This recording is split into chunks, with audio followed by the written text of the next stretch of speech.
Une vidéo par jour pendant 30 jours, c'est la fin du challenge, ça y est.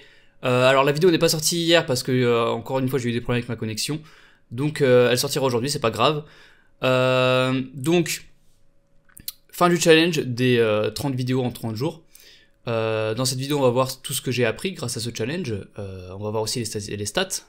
Qu'est-ce que ça m'a permis d'acquérir comme stats, comme nombre de vues ou le nombre d'abonnés. On va voir tout ça. On va commencer direct dans le vif du sujet. Donc, qu'est-ce que ça m'a appris? Déjà, premièrement, ça m'a appris, entre guillemets, le métier de youtubeur. Alors oui, je suis pas encore à temps plein. J'ai encore la fac, j'ai tout ça, des trucs à côté. Mais la plupart de mon temps libre, enfin même tout mon temps libre, je passais à faire des vidéos, à écrire des vidéos, à faire du montage, enfin bref, à vraiment faire le job d'un youtubeur, quoi. Donc ça m'a permis de me rendre compte de la quantité de travail qu'il faut fournir. Et du coup, ça m'a permis de me mettre un peu dans le bain directement. Donc rien que pour ça, je pense que c'était une bonne expérience. Ça va me permettre par la suite justement de continuer ce rythme de travail-là, tout en faisant des vidéos mieux produites. Ensuite, ce que j'ai appris surtout, c'est le plus gros point, le plus important que j'ai appris dans ce challenge, c'est l'importance du volume. Quand vous débutez sur YouTube, ce qui compte au début, c'est pas, enfin, vous savez pas faire de bonnes vidéos. Par conséquent, vos vidéos, elles vont faire très peu de vues. Donc, comment remédier à cela pour réussir quand même à faire quelques vues à la fin du mois? Bah, c'est de faire beaucoup de volume, c'est de faire beaucoup de vidéos, d'en poster beaucoup. Typiquement, lorsque j'ai fait une vidéo par jour, on peut même faire plus, hein, si on est vraiment déterminé, on va faire 2-3 par jour. De toute façon, on va le voir là avec les statistiques. Je vais vous afficher le tableau de bord de la chaîne pour voir ce que ça a donné en nombre de vues, mais c'est des résultats auxquels je ne m'attendais pas personnellement. C'est beaucoup plus que ce que j'espérais. Donc ça m'a permis aussi de me rendre compte, encore une fois, de l'importance du volume. C'est encore une métrique que je sous-estimais encore et que beaucoup de débutants sous-estiment. Pourtant, même sur Merguez Superstar, on nous le rabâche, le volume, quand vous débutez, c'est super important. C'est ce qui va faire que vous allez gagner de l'expérience. C'est ce qui va faire que vous allez quand même avoir des vues, avoir des abonnés, etc. Ensuite, on va directement passer sur navigateur. Hop. Donc, le tableau de bord de la chaîne. Donc on peut voir là que du coup au bout de des 28 derniers jours, donc ça prend pas en compte les 30 derniers jours sur YouTube, ça prend les 28 derniers. On peut voir que j'ai gagné 51 abonnés, même c'est même un peu plus, parce que avant j'étais à 255, je crois, un truc comme ça. Je suis passé à 320 quasi. Donc bon, certes c'est pas un chiffre énorme, mais pour du début c'est déjà pas mal. Surtout pour des vidéos aussi peu produites, c'est quand même plutôt pas mal. Ce qui est intéressant de voir, c'est surtout le nombre de vues, qui est en cumulé, ça fait 6200 vues. Ce qui veut dire quoi? Ce qui veut dire que sur un mois, quelqu'un qui aurait bossé une vidéo à fond pendant un mois, et elle aurait fait 6200 vues, c'est pas mal, hein, une vidéo qui fait 6200 vues pour un débutant, mais il a dû bosser un mois pour le faire.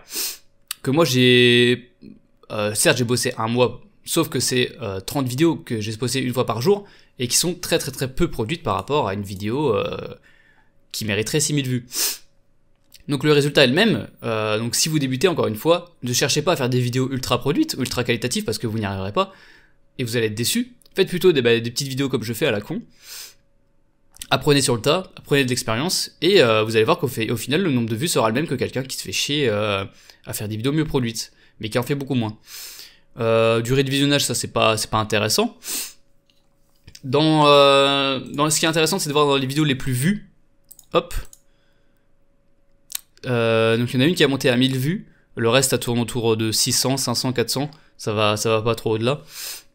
Ce qui est intéressant de voir déjà, c'est que les vidéos qui font le plus de vues, c'est les vidéos où j'ai fait la miniature. J'ai l'impression que déjà rien que de base, quand tu fais la miniature toi-même, déjà YouTube te recommande plus juste comme ça, pas forcément parce que t'as un bon taux de clic, mais déjà oui, ça fait augmenter le taux de clic. Mais surtout ce que j'ai appris, c'est que quitte à autant faire une miniature pas ouf plutôt que que de pas faire de miniature du tout. Tu vois, vous voyez, là, mes miniatures, elles sont vraiment pas terribles. C'est des miniatures que j'ai fait à la va-vite comme ça, j'ai pris juste une photo. Pourtant, elles ont été mieux recommandées que mes miniatures. où je laissais l'IA Google là, qui choisit les meilleurs moments de la vidéo pour faire la miniature, elles ont eu un meilleur taux de clic. Donc, pareil, c'est un gros truc que j'ai appris, vaut mieux faire une miniature pas ouf que pas de miniature du tout. Ça, c'est un truc aussi qu'il faut comprendre. Ensuite, dans les titres et les sujets, les vidéos qui ont fait le plus de vues, bien sûr, c'est les vidéos entre guillemets à problème. Les vidéos qui font réagir, en général, c'est ce qui fait plus de vues sur Internet.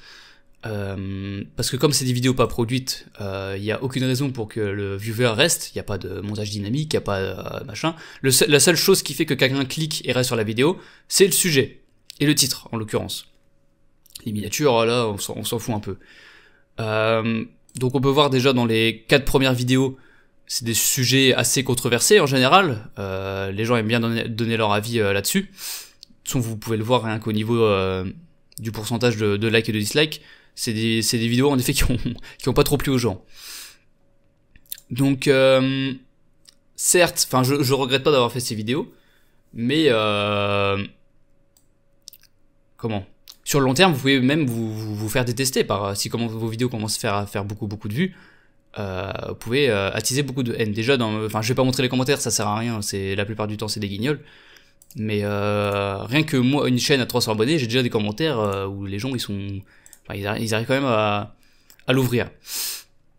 Ensuite, données d'analyse, je pense pas qu'il y ait grand chose à dire. C'est plus ou moins ce qu'on a dit tout à l'heure, ouais, c'est le nombre de vues. Ça, c'est quand j'ai sorti les 2 grosses vidéos qui ont fait pas mal de vues. Ça, pareil, les deux dernières, le calcul mental et essayer de. Comment ? Si tu t'es fait tromper, c'est de ta faute. Là, pareil, c'est tout ce que j'ai dit. Au niveau du watch time, on voit que c'est bel et bien une catastrophe. Parce qu'il y a quasi pas de montage. Il y a quelques vidéos où j'ai fait du montage, mais c'est très rare. Il n'y a pas de montage, j'ai pas une bonne voix encore. Je bégaye beaucoup, je fais beaucoup de souvent vous le voyez bien dans cette vidéo. Donc le watch time est assez catastrophique. Le taux de clic aussi est assez catastrophique parce que les miniatures sont pas terribles. Mais ça, c'est normal. Ensuite, que dire de plus ? Au niveau du revenu, parce que ça c'est vrai que ça intéresse pas mal de gens. Il y a beaucoup de gens qui se demandent quand on commence à gagner de l'argent sur YouTube, surtout des gens qui veulent se lancer sur YouTube pour gagner de l'argent. Moi vous en doutez, je ne gagne pas d'argent sur YouTube parce que j'ai pas les métriques qu'il faut. Là vous pouvez voir que rien que pour être éligible, faut avoir 500 abonnés, 3 vidéos mises en ligne pendant les 90 derniers jours et cumuler 3000 heures de visionnage sur des vidéos longues ou 3 millions de vues sur des shorts. Alors 3000 heures de visionnage sur les vidéos longues, ça a pas l'air très dur, vous voyez là je suis déjà à 200 en un mois avec des vidéos pas ouf. Donc si vous faites, 2 vidéos à 20 000 vues sur le mois, vous pouvez vite arriver à la monétisation, surtout que vous allez gagner beaucoup d'abonnés. Mais ça, c'est juste être éligible. Ce qui est vraiment intéressant, c'est ici, c'est une fois que vous avez atteint les 1000 abonnés et les 4000 heures de visionnage sur l'année. Oui, parce que ça, c'est aussi intéressant, c'est sur l'année qu'ils prennent le nombre d'heures de visionnage, c'est pas sur le mois. Donc vous avez plus ou moins le temps pour ça. Mais bien sûr, encore une fois, ça veut pas dire que vous êtes éligible, que vous allez commencer à gagner des milliers et des cents. Non, ça, après, c'est au niveau du RPM, tout ça, combien de vues vous allez faire. Et ça, c'est que AdSense. Si vous voulez vous lancer sur YouTube et que vous comptez vous baser sur que votre seule source de revenus, c'est AdSense, vous allez vraiment finir très pauvre. Moi, ce n'est pas mon cas, je compte me baser sur une autre source de revenus, mais on en parlera ça à l'avenir, on a encore le temps. Donc sinon à part ça, j'ai eu un problème de droit d'auteur à un moment, j'ai une vidéo, je sais pas si on peut le voir dans le contenu, ouais on peut voir un droit d'auteur, j'ai pas eu de strike donc normalement c'est bon, c'est une musique que j'ai dû prendre qui machin, il n'y a pas eu trop de répercussions sur la vidéo, elle a quand même fait les vues qu'elle méritait je trouve, donc il y a beaucoup de gens même sur Mario Superstar qui se demandent si quand votre vidéo se fait démonétiser ou qu'elle a des problèmes de droit d'auteur ou machin, est-ce qu'elle est moins recommandée par YouTube? Alors moi j'ai l'impression que non à mon échelle, sur une plus grosse échelle peut-être, si vous commencez à faire des milliers de vues, des centaines de milliers de vues, peut-être. Moi en tout cas je trouve que non, après c'est qu'une vidéo, encore une fois c'est pas suffisant comme preuve. Je pense que j'ai tout dit. On va remettre la cam normale, hop. Donc ça y est, c'est la fin des 30 jours, je l'ai dit. Donc là il va sûrement... Qu'est-ce qui va se passer pour c'est quoi l'avenir de cette chaîne? Donc là, il va sûrement avoir une pause d'1 ou 2 semaines maximum sur la chaîne. Je vais peut-être prendre soit un peu de vacances, ou alors... Enfin, j'ai quand même continué à bosser à côté. Vous inquiétez pas. Mais je vais revenir avec des vidéos mieux produites, donc moins souvent. L'objectif, ça serait 1 à 2 vidéos par semaine, maximum 2, pas plus. Donc ça serait sûrement le vendredi ou le samedi, et peut-être le mercredi si jamais j'en fais 2. Mais je pense que ça tournera plus autour d'une vidéo par semaine, parce que j'aimerais bien vraiment faire des vidéos bien produites qui fassent pas mal de vues. Donc je pense que ça sera là, donc ouais, donc vendredi soir ou samedi dans la journée, ça sortira. Donc vous étonnez pas si vous voyez pas de contenu pendant 1 ou 2 semaines sur cette chaîne. Donc voilà, je pense que c'est tout. Cette fois je vous dis pas à demain pour une nouvelle vidéo, parce que c'est fini. Mais je vous fais quand même de gros bisous.